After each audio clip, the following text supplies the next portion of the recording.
இப்ப நான் என்ன செய்யணும்? உன் சித்தி கல்யாண பொண்ணுக்கு நகை கொடுத்திருக்கா, அதை நீ புடுங்கணும், இந்த கல்யாணத்தை நிறுத்தணும்.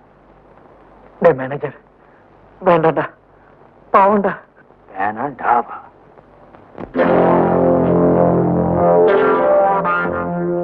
அப்படியே செய்யறேன்.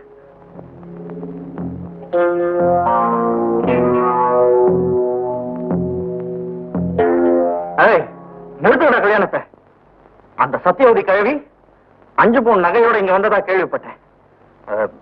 யாரோட நகையை யாரா கொடுக்கறது? கொடுக்கணும் அந்த நகை.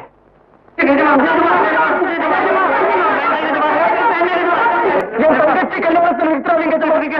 தங்கச்சிங்களா? இந்த எஸ்டேட்ல வேலை செய்யற எல்லாருமே என் தங்கச்சி மாதிரிதான். என் தங்கச்சி கல்யாணத்தை நிறுத்தாதீங்க ஜமா. என் தங்கச்சி கல்யாணத்தை நிறுத்தாதீங்க ஜமா. என் தங்கச்சி கல்யாணத்தை நிறுத்தாதீங்க. என் தங்கச்சி கல்யாணத்தை நிறுத்தாதீங்க ஜமா. என் தங்கச்சி கல்யாணத்தை நிறுத்தாதீங்க ஜமா.